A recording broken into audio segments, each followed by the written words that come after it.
Assalamualaikum guys, welcome back. Sebelum ni Duli Yang Maha Mulia, Sultan Selangor dah pun bertitah dan juga bertegas yang takkan ada lagi perusahaan penternakan babi dekat Selangor, walaupun sebelum ni Kerajaan Selangor duk cubalah bagi cadangan untuk tempatkan ataupun satukan kandang babi dekat satu kawasan je, iaitu dekat Bukit Tagar.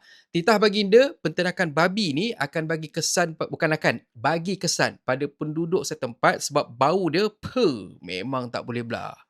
Aku antara orang yang setuju sebab dulu masa kecil-kecil kan, aku duduk dekat area Pekalan Balak dekat Melaka dan waktu tu kerap jugalah lori kebau pendek ni duk lalu dekat area depan rumah aku. Kadang-kadang kita naik motor tu, lori tu kat depan kita. Sekali kalau kata dia lalu benda semua ke, semebak bau dia sampai stres hidup aku pada waktu tu, hari tu. So korang imagine pula kalau kata kandang ataupun penternakan perusahaan babi ni ada berdekatan dengan kawasan perumahan.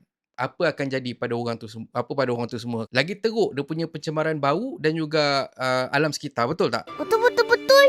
So, Baginda Sultan dah pun bertitah macam tu, kita ikut je lah. Tambah pula, apa yang diperintahkan tu ialah benda yang bawa kebaikan. Betul tak? Salah. Sebab ada juga jenis yang tak faham bahasa, ayat pun pelat yang cuba nak menjawab titah Sultan tu, yang mana benda ni datang dari ahli politik yang mewakili DAP yang dikenali sebagai Wong Siew Kee, iaitu adun dari Seri Kembangan. Dekat dalam Dewan Undangan Negeri Selangor baru-baru ni, Wong Siew Kee cakap macam ni. Mengenai isu penternakan babi dalam titah ucapan Tuanku, Seri Kembangan memohon ampun Tuanku menyebah bahawa isu ini juga menyentuh hak kesamarataan warga negara yang terjamin di bawah Perkara 8/2 Perlembagaan Persekutuan. Penternakan babi tidak seharusnya dibezakan daripada penternakan haiwan yang lain. Risiko pencemaran, aspek kebersihan serta kesihatan dalam penternakan babi adalah sama seperti yang dihadapi oleh penternakan haiwan yang lain. Jap. Tak boleh beza kan?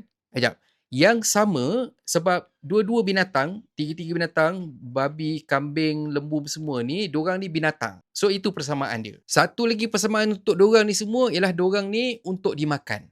Beza dia pula banyak. Yang pertama, babi haram. Binatang ternak yang lain, contohnya macam kata lembu, kambing, ayam ni semua halal dimakan kalau kata ikut proses yang betul. Akak kata sama risiko. Ni akak dengar ni elok yang mana yang ini termasuk juga sebagai beza antara binatang-binatang ni semua, iaitu jangkitan penyakit dekat haiwan macam lembu, kambing ni semua ni terkawal. Berbeza dengan babi yang ada penyakit berbahaya, contohnya African Swine Fever, Japanese Encephalitis, Hog Cholera and so on. Aku ingat lagi waktu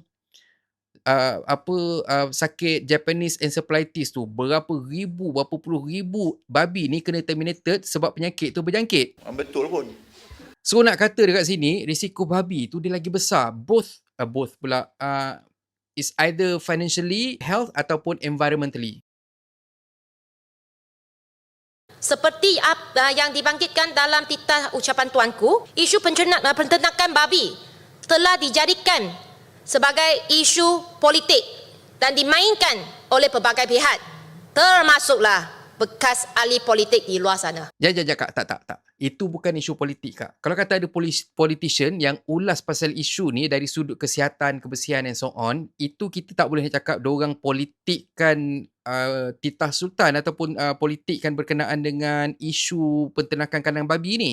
Sehubungan itu, Seri Kembangan memohon pertimbangan agak diberikan ruang kepada kerajaan dan para pelabur untuk meneroka sistem penternakan tertutup dan moden, termasuk konsep zero discharge dengan izin melalui teknologi kita semula, sisa kepada biogas dan tenaga elektrik. Sistem ini telah terbukti berjaya di negeri lain dan Selangor tidak seharusnya ketinggalan. Tambahan pula, kebergantungan sepenuhnya kepada import bagi sumber makanan adalah berisiko dalam jangka panjang. Anyway, korang nak tahu tak kenapa sebahagian dari diorang ni beria sangat diorang nak bela si babi, bela babi ni. Antara sebab mudah, bela babi ni dia high risk, high return. So, high return tu sebab babi ni dia cepat membesar berbanding dengan lembu, dengan kambing.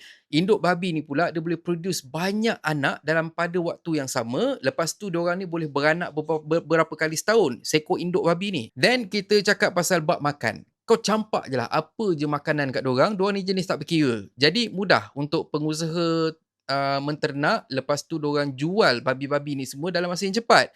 Modal boleh recover cepat berbanding dengan bela ternakan lain, contoh macam kata kambing, lembu dan sebagainya. Ya. So, high risk tu sebab apa? Sebab diorang ni, again, diorang boleh terkena banyak penyakit berbahaya dan kalau kata kena seekor, diorang boleh cepat merebak sampaikan kadang-kadang habis satu kandang. Semua babi ni semua mati ataupun kena terminated. Ya. Cuma macam mana pun, aku bagi kredit jugalah dekat politician seorang ni sebab ada sikit fikiran teknikal untuk cipta ekosistem penterakan babi supaya tak ada yang tersisa dan menyusahkan orang. Jadi, untuk kita tengok benda ni dia berkesan ataupun tak, apa kata? YB volunteer untuk bagi pengusaha try test run benda-benda semua dekat sebelah rumah YB. Kalau kata menjadi, saya yakin ramai orang yang akan support cadangan YB tu tanpa soalan sebabnya YB dah try bela babi.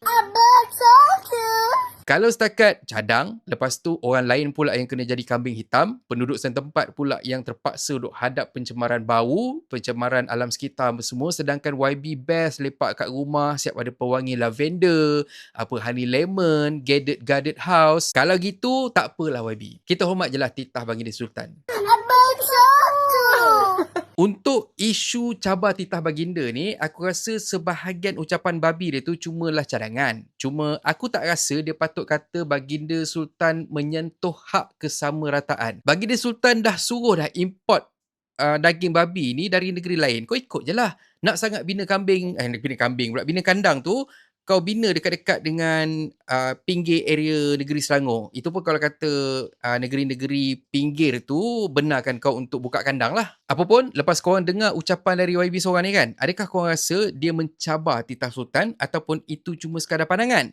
Cuba korang komen dekat ruangan bawah ni. Dan akhir kata pepantun, burung merpati terbang sekawan. Terbang sekawan, bawah awan, titah Sultan untuk kebaikan. Jangan memandai nak betulkan. Dan kalau korang suka konten ada dalam channel ni, please consider to subscribe. Thank you very much for watching and have a nice day. Assalamualaikum. Aku rasa aku tak payah nak sembang lebih dah pasal perfume Paradise ni. Awalnya aku skeptikal dengan ketahanan perfume ni, tapi sebab muka anak aku seiras dengan muka anak founder perfume Paradise ni, aku pun try lah beli. Mana tahu jodoh kan. By the way, lepas aku pakai beberapa jenis perfume dia, aku tercek lain dah. Aku suka pakai PLO, BLK, Azam dan juga Sauvage. Harga dia pun murah gila dan every time bila kata aku order dekat Shopee kan, satu hari je terus sampai rumah. Pada korang semua yang cari perfume murah, perfume yang best, perfume yang tahan, aku recommend dekat korang untuk pilih perfume Paradise dan untuk aku pilih Azam.